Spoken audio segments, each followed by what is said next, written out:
Assalamualaikum warahmatullahi wabarakatuh. Pada podcast kali ini, saya akan membawakan tentang tahap-tahap wilayah kebenaran yang ada dalam kehidupan. Ini menarik sekali, penting sekali, dan bisa menjadi pegangan dan pedoman bagi umat Islam dalam memilih, menentukan, dan memegang kebenaran. Baik, kita mulai ya. Kebenaran itu hakikatnya satu, tapi bentuknya banyak.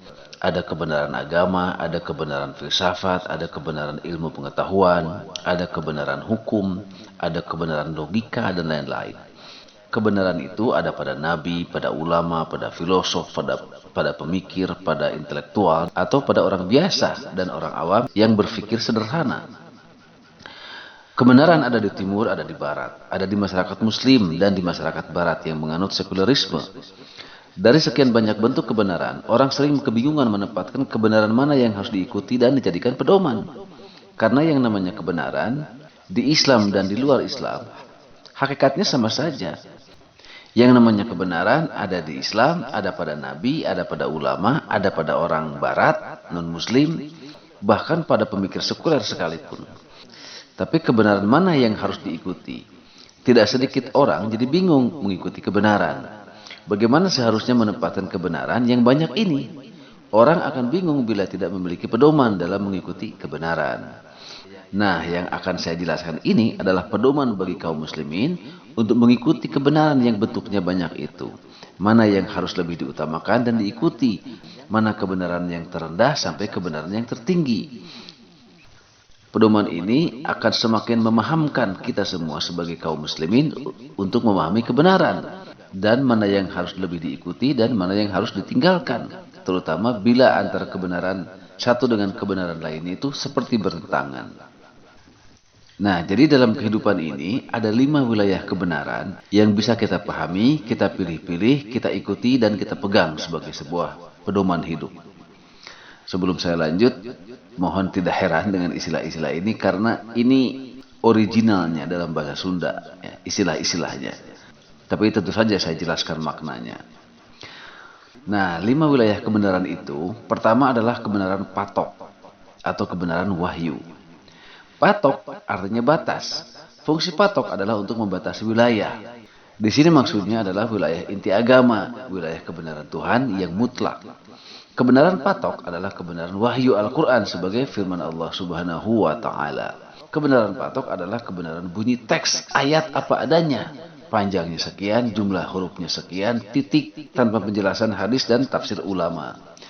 Misalnya Allah berfirman, wa aqimus salata wa atuz zakata warka'u ma'ar raqiin. Al-Baqarah ayat 43. Wa man lam yahkum bima anzalallahu fahuwa humul kafirun. Al-Maidah ayat 44. Walladzina kafaru wa kadzabu biayati ulaika ashabun nar hum fiha khalidun. Al-Baqarah ayat 39. Ini adalah kebenaran patok, kebenaran pertama dan tertinggi. Kebenaran teks ayat sebelum dijelaskan oleh hadis Nabi dan oleh ulama. Ketika ada hadis Nabi menjelaskannya, hadis itu sudah berbeda derajatnya. Itu kebenaran kedua atau istilahnya kebenaran kolotok di sini. Ketika ayat tersebut sudah diterjemahkan dan ditafsirkan oleh mufassir dan atau ulama, itu bukan kebenaran patok lagi, walaupun maksudnya sama. Itu kebenaran ketiga, yaitu kebenaran berontok. Segala unsur manusia di luar teks ayat untuk memahaminya, sudah bukan lagi kebenaran Tuhan, melainkan kebenaran di bawahnya. Kebenaran patok adalah kebenaran tertinggi dalam Islam, karena merupakan kata-kata langsung Tuhan sebelum adanya intervensi pemahaman manusia. Kedua, kolotok atau kebenaran hadis. Kolotok adalah gentak kecil terbuat dari kayu yang biasanya digantungkan pada leher kerbau. Bila kerbau berjalan, kolotok itu akan berbunyi sebagai tanda penjelas bahwa ia datang. Di bawah kebenaran patok adalah kebenaran kolotok. Kebenaran kolotok adalah kebenaran penjelas atau bayan dari kebenaran patok. Disinilah tempatnya hadis-hadis Nabi yang mutawatir dan sahih. Ayat perintah sholat adalah patok di wilayah doktrin dan wahyu. Soal tata caranya ada di wilayah kolotok atau bayan atau penjelasan dalam hadis-hadis Nabi. Perintah memutuskan persoalan dengan hukum Allah adalah patok. Tapi penjelasannya ayat itu dalam hadis Nabi adalah kolotok. Orang kafir yang mendustakan ayat-ayat Allah, tempatnya di neraka, adalah patok. Soal siapakah yang disebut dan dimaksud kafir, ada dalam hadis sebagai penjelasan. Derajat kebenaran kolotok adalah kebenaran kedua di bawah patok. Hadis-hadis mutawatir dan sahih adalah kebenaran kolotok. Menarik ya. Nah sekarang ketiga, borontok atau kebenaran akal fikiran. Borontok adalah warna-warni bulu ayam. Borontok adalah simbol kebenaran warna-warni, kebenaran yang banyak. Ini adalah kebenaran di tingkat akal fikiran dan interpretasi manusia. Ketika ayat Al-Quran dan hadis Nabi diterjemahkan ke dalam bahasa lain atau ditafsirkan, itu sudah kebenaran borontok. Kebenaran ketiga. Misalnya, hadis Nabi berbunyi, "Man tasabbaha biqaumin fahuwa minhum." Barang siapa meniru suatu kaum, maka dia bagian dari kaum itu. Ini kebenaran kolotok, yaitu sabda Nabi apa adanya dalam teks hadis.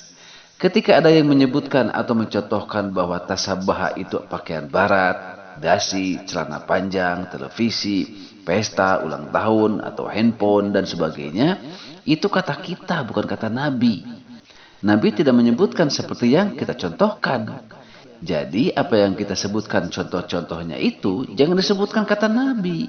Jangan disebutkan fahuwa minhum. Fahuwa minhum itu hanya Nabi yang mengatakannya. Kita tidak berhak masuk ke wilayah Nabi. Kalau dikatakan ulang tahun, pesta, dan televisi itu kata Nabi, kita telah melakukan kebohongan dengan mengatasnamakan Nabi. Begitu. Atau hadis Nabi berbunyi, "Man amila amalan laisa lahu minni fahuwa raddun." Barang siapa yang mengada-adakan sesuatu amalan dalam urusan agama yang bukan dari kami, maka amalan itu tertolak. Hadis Bukhari Muslim. Dan hadis Nabi, kullu bid'atun dalalah wa kullu dalalatin finnar. Setiap bid'ah adalah sesat dan setiap yang sesat tepatnya di neraka. Ini adalah teks ucapan Nabi sebagai hadis. Bila ada yang menyebutkan bid'ah itu adalah tahlilan, marhabaan, maulid Nabi, ulang tahun, sholawatan, dan sebagainya, itu bukan kata Nabi, itu pendapat kita. Nabi tidak pernah menyebutkan kata-kata itu dalam hadisnya. Bila ada orang mengatakan siapa yang melakukan itu semua bertentangan dengan ucapan Nabi, sebetulnya bukan bertentangan dengan ucapan Nabi, tapi bertentangan dengan ucapan dia. Nabi tidak pernah mengatakan itu semua sebagai bid'ah.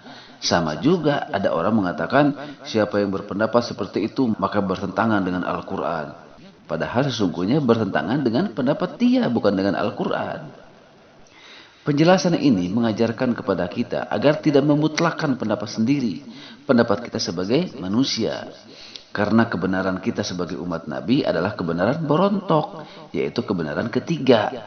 Kalau kita memutlakkan pendapat sendiri sebagai yakin paling benar, itu berarti menyamakan pikiran kita dengan wahyu Al-Quran. 4. Osok. Kebenaran tergantung situasi. Osok dalam bahasa Sunda artinya suka, sekali-sekali atau kadang-kadang. Kebenaran osok adalah kebenaran sekali-sekali atau kadang-kadang. Kadang-kadang benar, kadang-kadang salah. Kadang-kadang kebenaran didukung, kadang-kadang dibendung, kadang dihalangi. Dalam masyarakat seperti itu, benarnya ada, salahnya pun banyak. Dalam konteks amal individual, berbuat jahat suka, berbuat kebaikan suka. Ungkapan populernya sering disebut dengan STMJ, sholat terus maksiat jalan. Ungkapan itu merepresentasikan wilayah kebenaran osok. Adalah kenyataan bahwa ada sementara orang atau sekelompok masyarakat mencampur adukan kebenaran seperti ini. Kebenaran osok juga adalah sinkretis, yaitu kebenaran agama yang bercampur dengan kebenaran, keyakinan, atau ajaran lain, atau budaya. Kebenaran ini ada pada wilayah keempat, di bawah borontok. Kebenaran osok juga berarti kebenaran situasional atau kontekstual. Bila patok dan kolotok adalah ultimate truth, maka osok adalah contextual truth, yaitu kebenaran yang benar salahnya bisa diatur tergantung situasi dan kondisi, tergantung kepentingan dan keuntungan. Kebenaran osok biasanya dipegang oleh orang-orang oportunis, fasik, dan munafik. Pada situasi yang memungkinkan, dia memegang kebenaran itu. Bila tidak memungkinkan, ya tidak. Kebenaran osok adalah kebenaran yang bergantung situasi. Terakhir, suksok. kebenaran campur aduk. Suksok dalam bahasa Sunda artinya segala disuguhkan, segala ada. Ini adalah kebenaran tingkat akhir yang paling rendah. Kebenaran suksok adalah kebenaran yang bercampur baur dengan kebatilan, atau yang hak dan yang batil. Tetapi sudah menjadi sistem sosial dan budaya masyarakat serta nilai-nilai kehidupan. Di sini kebenaran dan ketidakbenaran menurut ajaran Islam semuanya sah dan legal menurut hukum. Dibenarkan dan dilindungi negara. Kebenaran dilindungi, kebatilan pun sama. Ini adalah kebenaran yang paling jauh dari kebenaran tertinggi, yaitu kebenaran patok. Misalnya, ketaatan pada agama ada, disiplin tinggi, penghargaan terhadap nilai kemanusiaan dan hak asasi tinggi, perlindungan terhadap pelecehan seksual tinggi, tapi perzinahan legal, perjudian juga legal, mabuk dan minuman keras legal, dan seterusnya. Jadi sifatnya segala ada, campur aduk, segala disuguhkan atau suksok itu untuk melayani hawa nafsu dan kepuasan manusia yang disebutnya sebagai hak asasi, kebebasan individu, sebagai pluralitas masyarakat, dan sebagai ekspresi kultur demokrasi. Yang boleh dan haram menurut ajaran Islam, keduanya hidup, legal, bercampur, dilindungi dan mudah ditemukan. Ini kebenaran suksok. Karena kebenaran dan kesalahan campur aduk atau talbisul haqq bil batil, maka kebaikan masyarakat seperti tidak ada hubungannya dengan Tuhan dan tidak bersumber dari agama.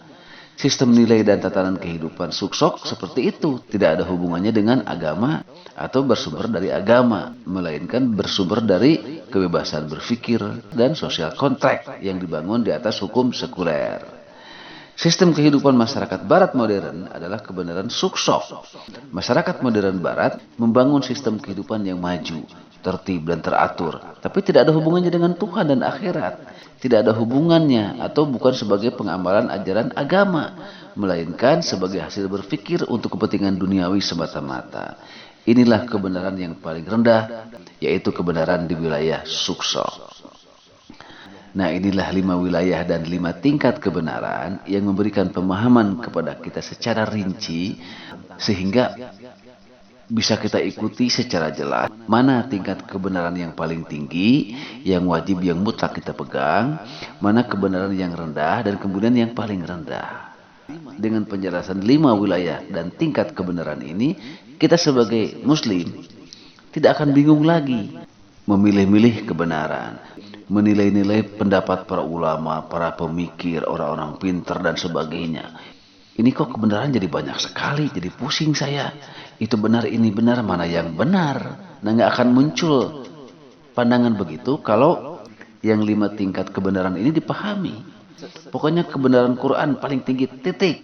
Teks apa adanya.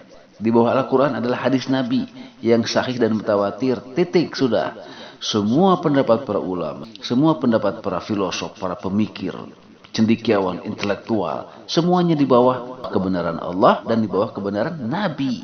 Jadi jelas, tidak membingungkan dan tidak usah bingung. Kebenaran di antara manusia itu dikenal dengan istilah kebenaran relatif. Pada Allah dan Rasulullah tidak ada kebenaran relatif. Itu di 2 wilayah itu adalah kebenaran mutlak sebagai pegangan hidup muslim. Di bawah itu adalah kebenaran relatif, di bawahnya lagi adalah kebenaran kadang-kadang, tergantung situasi, dan terakhir adalah kebenaran yang campur aduk. Itu kebenaran yang paling rendah, yang paling jauh dari Al-Quran dan dari tuntunan Nabi Muhammad SAW. Jelas ya, jelas dan tegas menjadi pedoman kita dalam mengikuti dan memegang kebenaran. Terima kasih. Assalamualaikum warahmatullahi wabarakatuh.